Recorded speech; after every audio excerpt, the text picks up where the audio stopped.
quelques jours plus tôt, avant que la guerre soit finie. On meurt encore autour de Saigon. Les armées révolutionnaires accentuent leur pression.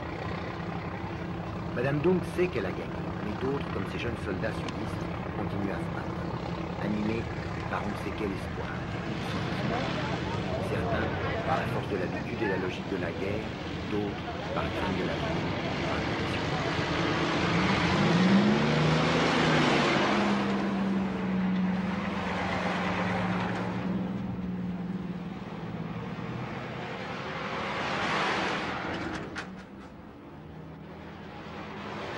Nhưng không sợ nữa. Vì là lính phải chấp nhận hết đó.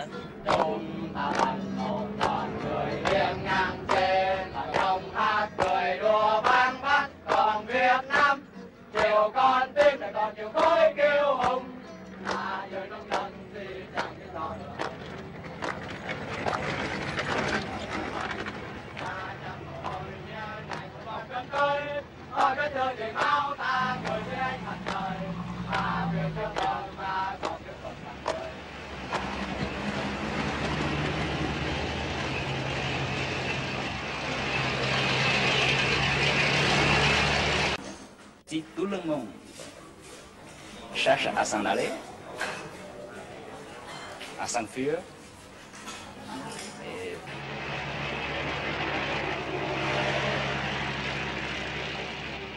Une route devant Xuan-Loc à 50 km à peine. On y croit encore, confusément. Les soldats de la 18e division sud-vietnamienne montent en ligne. Ils préparent une contre-attaque.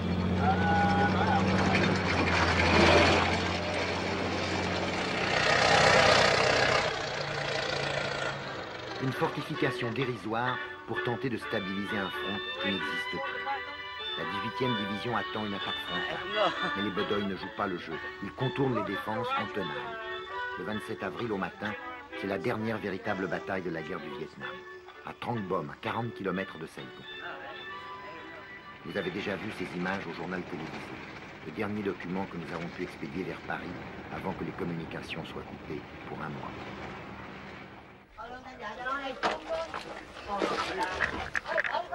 Après Hanoï, un petit village catholique à 12 km de Bien Hoa, un poste militaire et une chicane barrent la route qui mène à Xuan Loc, tombé il y a quelques jours. Christian Hoche du Figaro arrête sa voiture derrière la nôtre. À droite de l'écran, le photographe de l'agence Gamma, Michel Laurent.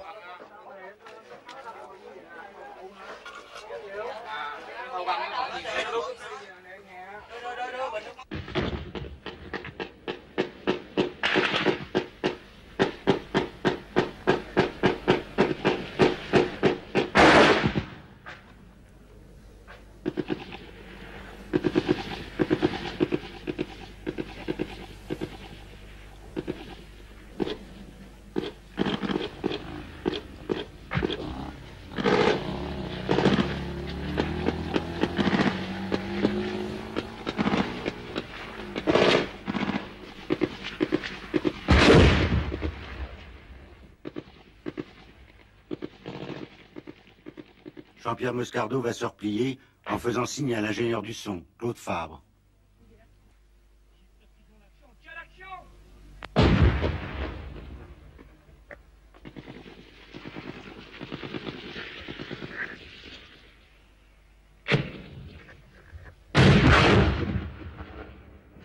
Le pare-brise de notre voiture a été pulvérisé par une rafale.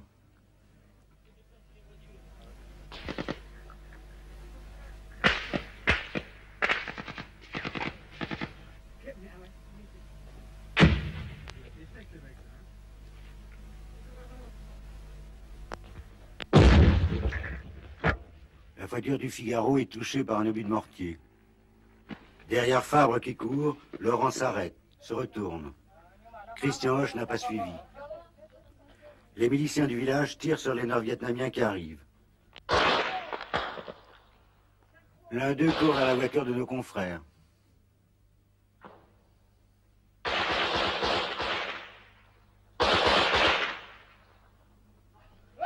L'armée régulière a fui, seuls les miliciens résistent.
va se replier. Oh, oh les enfants, il faut pas attendre le... Oh, il faut attendre l'armée. S'il faut mourir, on va mourir ensemble. Toán nằm trên nằm dưới bây giờ đứng đi xuống đây bây giờ hết làm sao trên làm sao nói mẹ ơi dưới nó có một toán rồi dưới nó có rồi cứ phải ở tại ngay đây đi để chặn lại ngay đó đây đi xong cái là bây giờ mình khi nào mà nó hư rồi trên này mình rút đi chưa phải không đi cả chứ bây giờ mình cứ đi lẻ tẻ chết bây giờ ạ.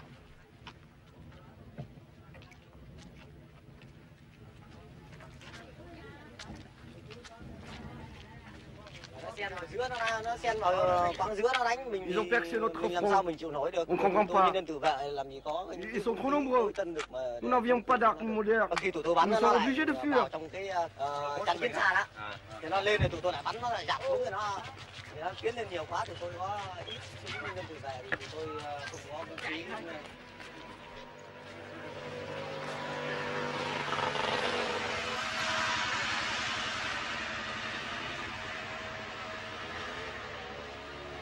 Họ đợi chiến đấu. Pourquoi se battre? L'armée elle-même ne se bat plus.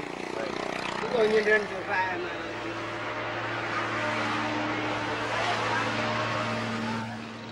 Chạy mà tiếng gạo chạy đi xuống dưới ăn đi. Em ở dưới này bắc ninh thì bảo về lấy gạo không lấy được nữa.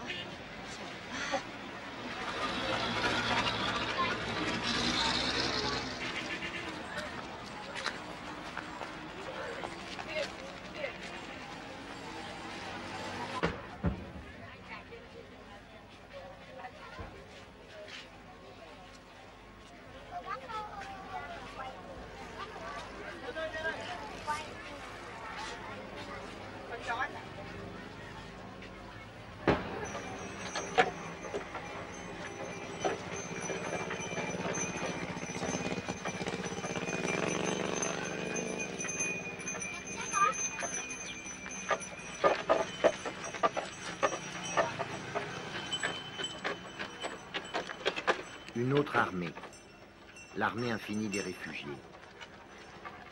Seuls quelques miliciens catholiques, déjà réfugiés du Nord, ont fait le coup de feu à la porte de leur village. L'armée régulière s'est évaporée. Entre l'armée révolutionnaire et Saïgon, il n'y a plus que quelques desperados, rangers ou élèves parachutistes. Les réfugiés ont quitté leur camp pour prendre la route de nulle part, au milieu des dernières escarmouches.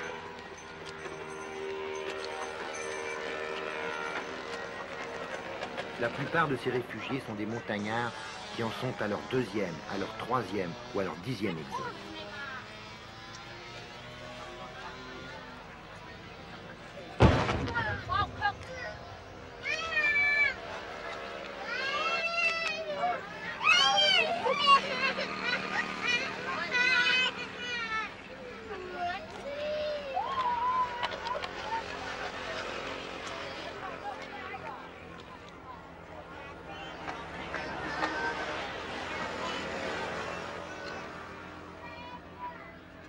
Ici, l'autoroute dite coréenne, à 15 km de Saïgon. Les fuyards n'ont pas le droit d'entrer en ville. Des camions militaires en panique frôlent les colonnes, arrachent ici et là une jambe ou une tête.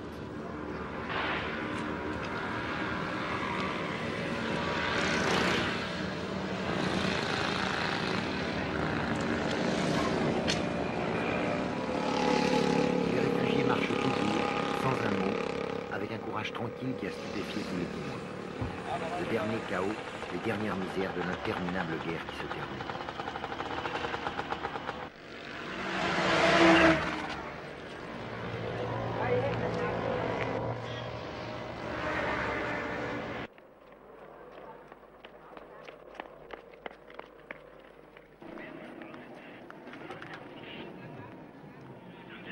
Lundi 28, à 2 jours de la fin, le pont de Xalo à l'entrée de Saïgon. Même pas une bataille. Quelques rangers défendent le pont contre l'armée qui déferle. Les hélicoptères appuient leur baroud d'honneur.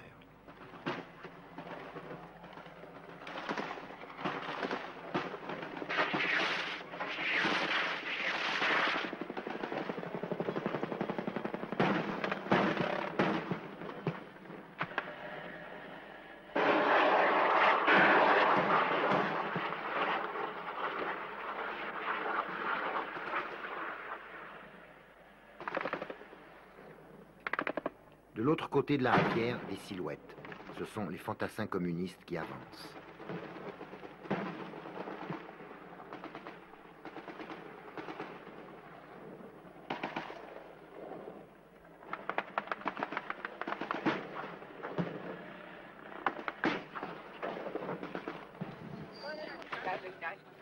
Ne cours plus.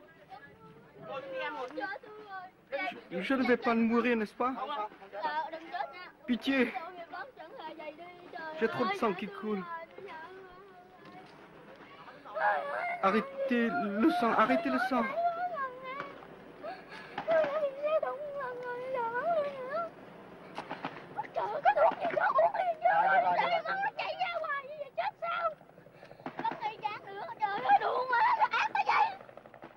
Pendant ce temps-là, à Saïgon, marchandage politique. Le président tué est parti, son départ a précipité l'inévitable effondrement militaire. Le vieux Huong, son successeur, se décide enfin à passer le pouvoir ou ce qu'il en reste. Le général Min aura juste le temps de capituler et d'épargner à Saïgon l'apocalypse du pilonnage d'artillerie et des combats de rue maison par maison.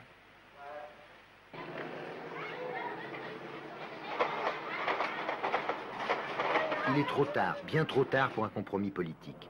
Le pouvoir révolutionnaire, pour bien montrer qu'il refuse Min, envoie 2 avions A-37 mitrailler le palais et la ville. Toutes les armes de Saïgon se mettent à tirer n'importe comment, n'importe où.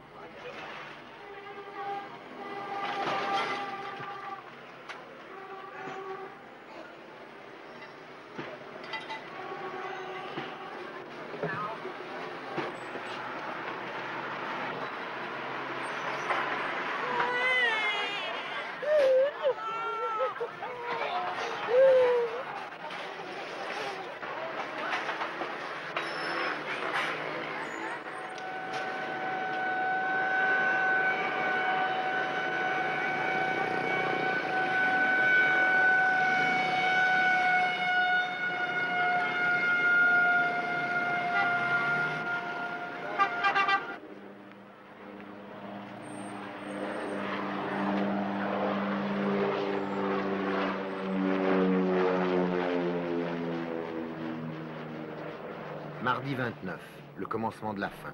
Les gens, pour quelques heures, désertent la rue et se cachent chez eux. Interdiction de quitter Saïgon, les routes sont coupées. Cũng như tránh mọi sự ngộ nhận đáng tiếc có thể xảy ra nếu Phật tử bất hảo trộm cướp hoặc gây rối ngoài công lộ. Các lực lượng an ninh đã được chỉ thị bắn hạ ngay tức khắc.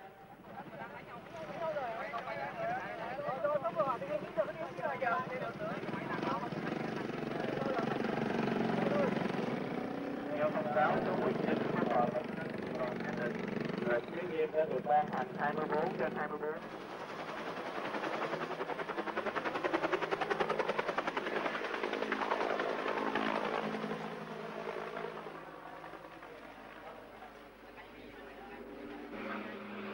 Les Américains, c'est plutôt ceux qui pensent de nous, les Vietnamiens d'abord. Ils nous considèrent comme des cochons, ni plus ni moins. Ça, c'est sûr. Échapper, enfin, espérons toujours, on a toujours une chance. Il faut toujours espérer, il faut vivre avec l'avenir. Ma famille est coincée ici. La fièvre monte devant l'ambassade américaine où s'entassent des Vietnamiens prêts à tout pour s'embarquer dans les hélicoptères. Pour éviter la honte d'un départ politique à froid, les Américains ont attendu d'avoir les baïonnettes communistes dans le dos. Du coup, la panique est devenue contagieuse, pour beaucoup irraisonnée.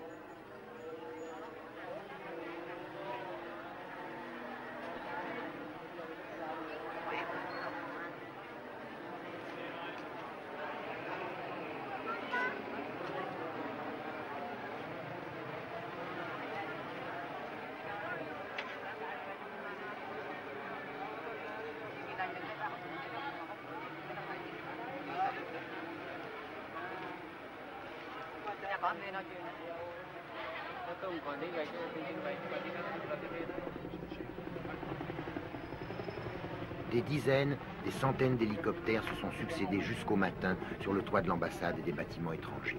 Les élus attendaient leur tour de partir, leur mince fortune dans un petit sac vers les bateaux de la 7e flotte, puis vers Guam et les États-Unis pour quel destin. Les Vietnamiens ont payé jusqu'à 15 000 $ leur droit de passage. Il y a eu des scènes violentes et terribles aux portes gardées par des marines en armes.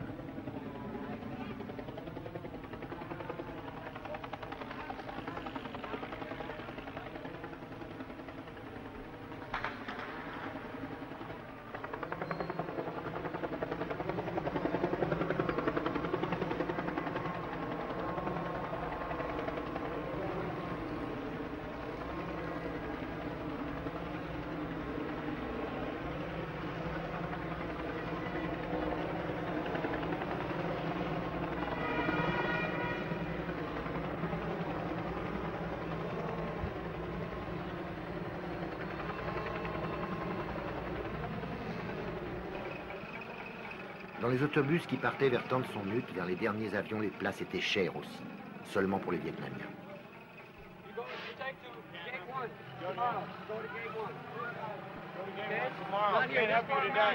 American TCN, not for Vietnamese. Tomorrow, go to gate 1, okay? No, I know. But I have to agree. You have to go to gate 1.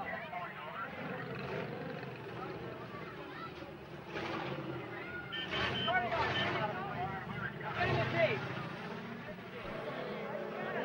What the hell is that? I gotta go.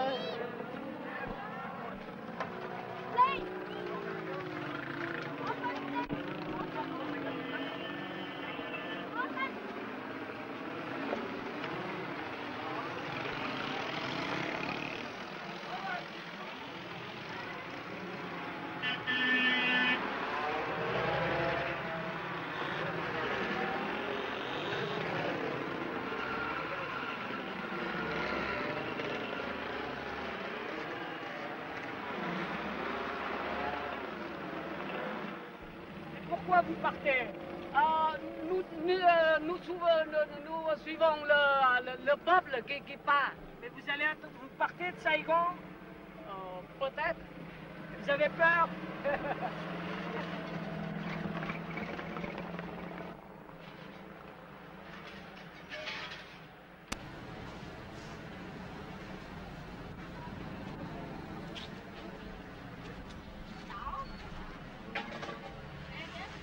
Mercredi matin, le dernier hélicoptère n'avait pas encore décollé que le pillage des bâtiments américains commençait. L'ambassade, les PIX, les appartements désertés, tout a été nettoyé, méthodiquement, dans l'ordre, sans cri ni bagarre. Avec ou sans uniforme, soldats et policiers participaient au déménagement. Pas une bride perdue. C'était comme une dernière vengeance, une façon de se payer sur les richesses du passé qui n'avaient pas suffi à conjurer le destin.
Tranquille qui a stupéfié tous les témoins.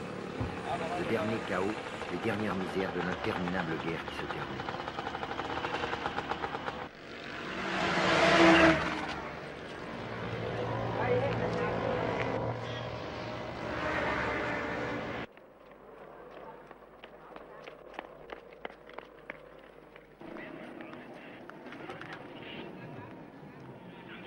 Lundi 28, à 2 jours de la fin.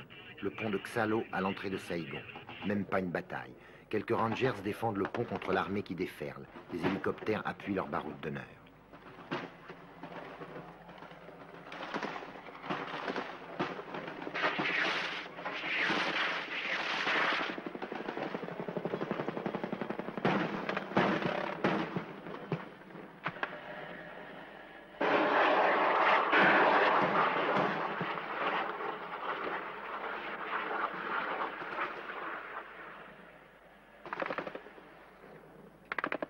De l'autre côté de la rivière, des silhouettes. Ce sont les fantassins communistes qui avancent.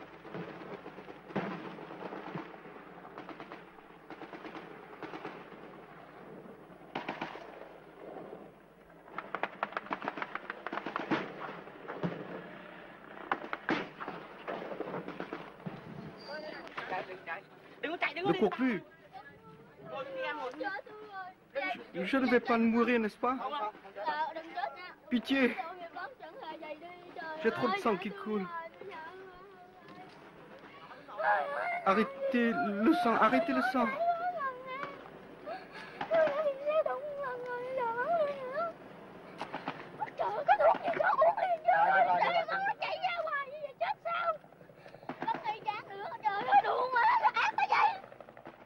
Pendant ce temps-là, à Saïgon, marchandage politique.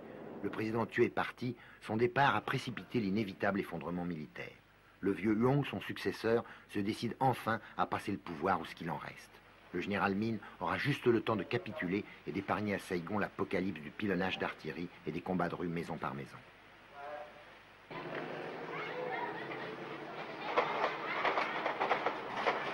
Il est trop tard, bien trop tard pour un compromis politique.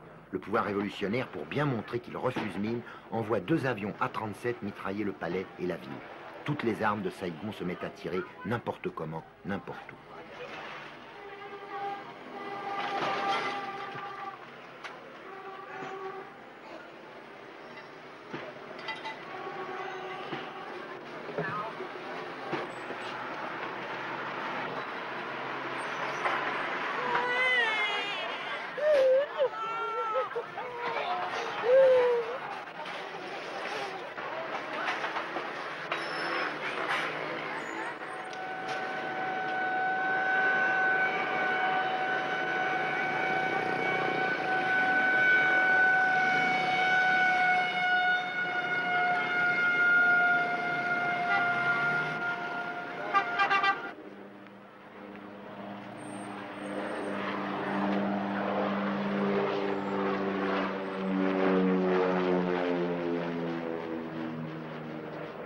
Mardi 29, le commencement de la fin. Les gens, pour quelques heures, désertent la rue et se cachent chez eux. Interdiction de quitter Saïgon, les routes sont coupées. Cũng như tránh mọi sự ngộ nhận đáng tiếc có thể xảy ra nếu Phật tử bất hảo trộm cướp hoặc gây rối ngoài công lộ. Các lực lượng an ninh đã được chỉ thị bắn hạ ngay tức khắc.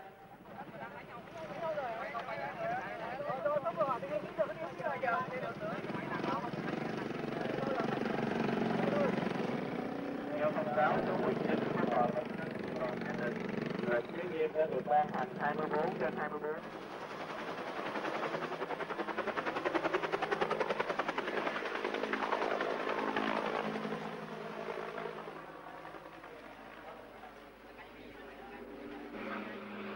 Les Américains, c'est plutôt ceux qui pensent de nous, les Vietnamiens d'abord.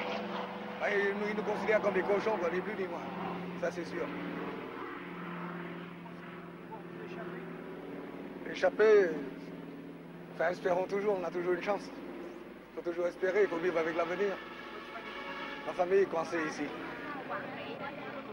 La fièvre monte devant l'ambassade américaine où s'entassent des Vietnamiens prêts à tout pour s'embarquer dans les hélicoptères. Pour éviter la honte d'un départ politique à froid, les Américains ont attendu d'avoir les baïonnettes communistes dans le dos. Du coup, la panique est devenue contagieuse, pour beaucoup irraisonnée.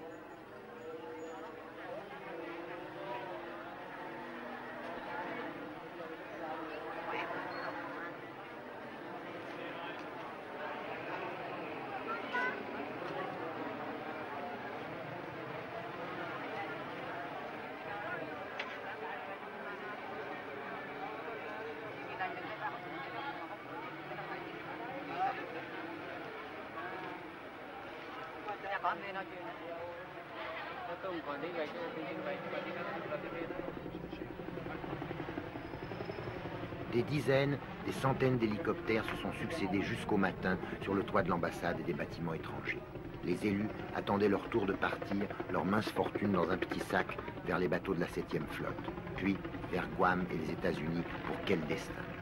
Les Vietnamiens ont payé jusqu'à 15 000 $ leur droit de passage. Il y a eu des scènes violentes et terribles aux portes gardées par des marines en armes.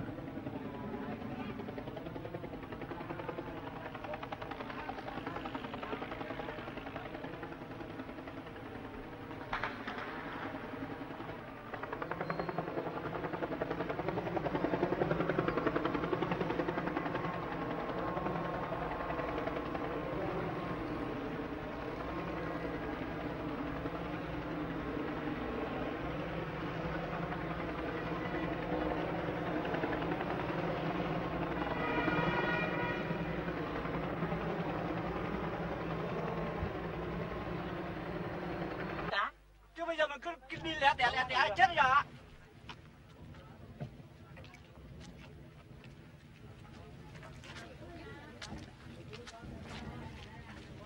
Sen vào giữa nó sen vào quãng giữa nó đánh mình, mình làm sao mình chịu nổi được. On comprend pas. Nên tự vệ làm gì có. Ils sont trop nombreux. Nous n'avions pas d'armes moderne. Khi tụi tôi bắn Nous nó sommes obligés de fuir. trong cái chắn kiến xa đó. Thì nó lên thì tụi tôi lại bắn nó lại giảm xuống thì nó tiến lên nhiều quá thì tôi có ít súng nên tự vệ thì tôi không có vũ khí.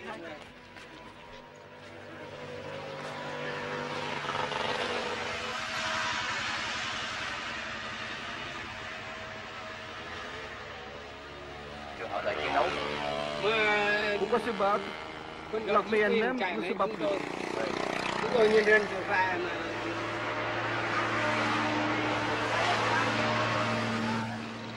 Chạy mà tiếng gạo chạy đi xuống dưới ăn đi. Em ở dưới này Bắc Ninh để bảo vệ lấy gạo không lấy được nữa.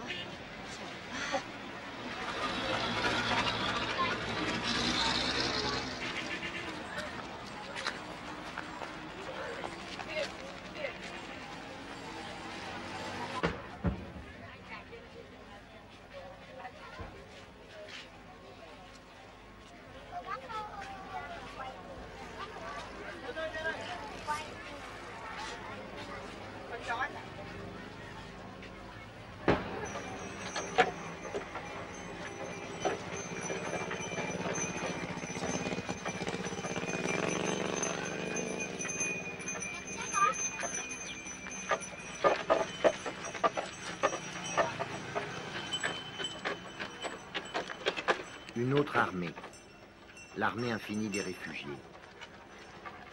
Seuls quelques miliciens catholiques, déjà réfugiés du Nord, ont fait le coup de feu à la porte de leur village. L'armée régulière s'est évaporée. Entre l'armée révolutionnaire et Saïgon, il n'y a plus que quelques desperados, rangers ou LF parachutistes. Les réfugiés ont quitté leur camp pour prendre la route de nulle part, au milieu des dernières escarmouches.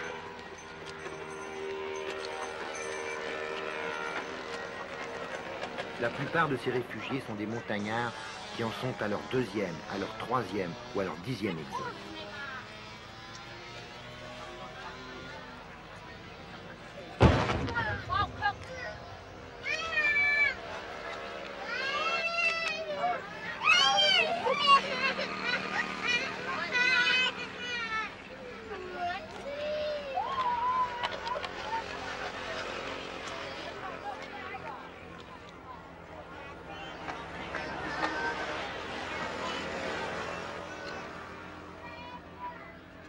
Ici, l'autoroute dite coréenne, à 15 km de Saïgon.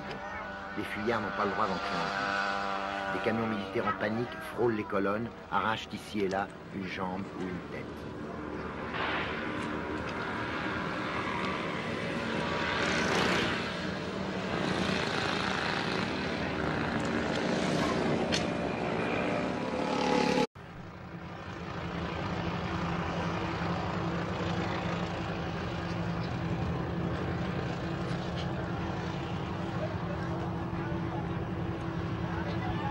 Quelques jours plus tôt, avant que la guerre soit finie, on meurt encore autour de Saïgon.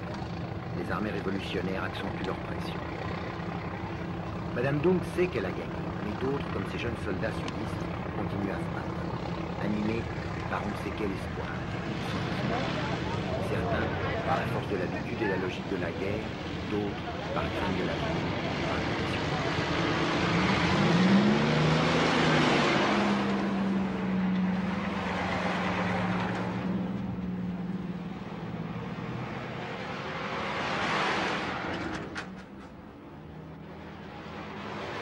Nhưng không sợ nữa. Vì đội lính phải chấp nhận hết đó.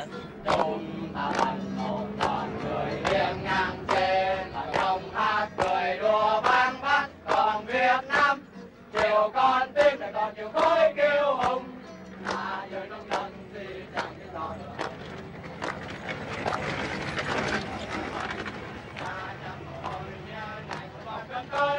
Ôi cái thương thì máu ta người với anh mặt trời, mà việc thương đời mà còn việc còn mặt trời.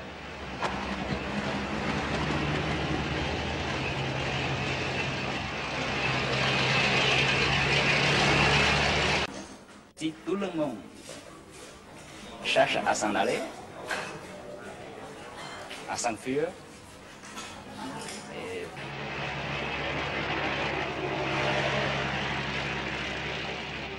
Une route devant Xuanloc à 50 km à peine. On y croit encore, confusément. Les soldats de la 18e division sud-vietnamienne montent en ligne. Ils préparent une contre-attaque.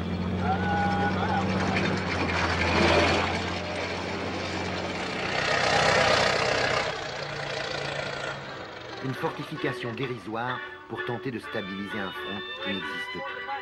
La 18e division attend une attaque frontale, mais les Bedoy ne jouent pas le jeu.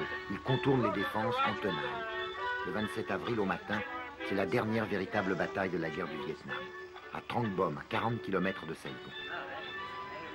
Vous avez déjà vu ces images au journal télévisé, le dernier document que nous avons pu expédier vers Paris avant que les communications soient coupées pour un mois.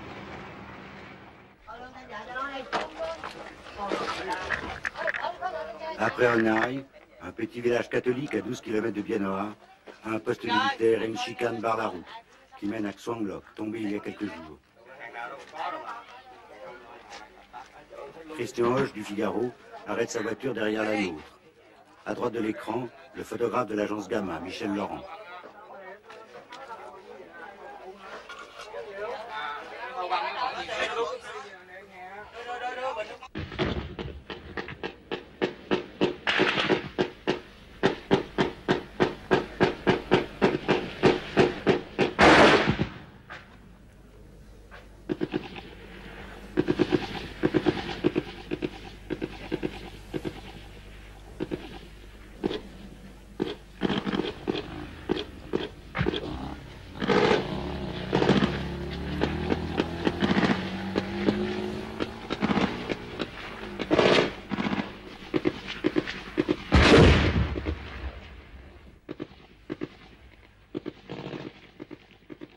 Jean-Pierre Moscardo va se replier en faisant signe à l'ingénieur du son, Claude Fabre.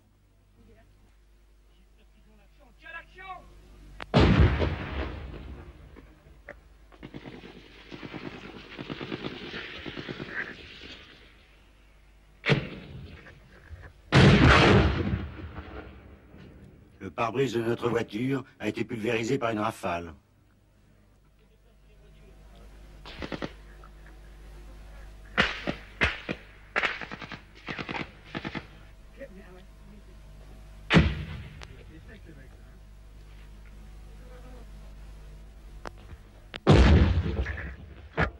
La voiture du Figaro est touchée par un obus de mortier. Derrière Fabre qui court, Laurent s'arrête, se retourne. Christian Hoche n'a pas suivi. Les miliciens du village tirent sur les Nord-Vietnamiens qui arrivent. L'un d'eux court à la voiture de nos confrères.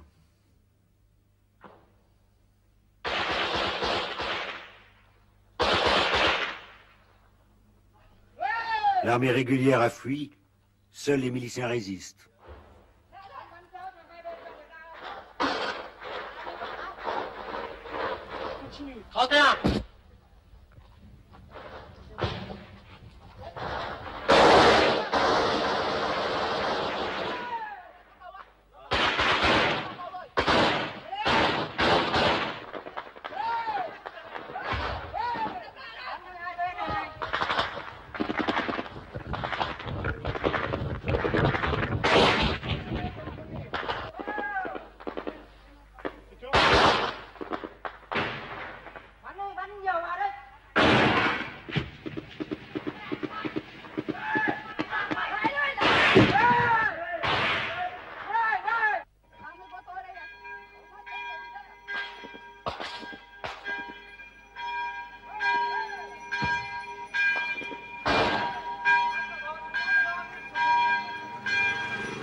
Il faut pas se replier.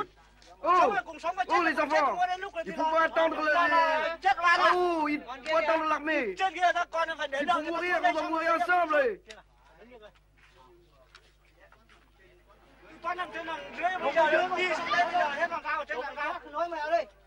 Dưới người ta có rồi. Cứ phải ở tại ngay đây đi. Để chặn lại ngay đó đây xong cái là bây giờ mình khi nào mà nó hư trên này đi cả chưa?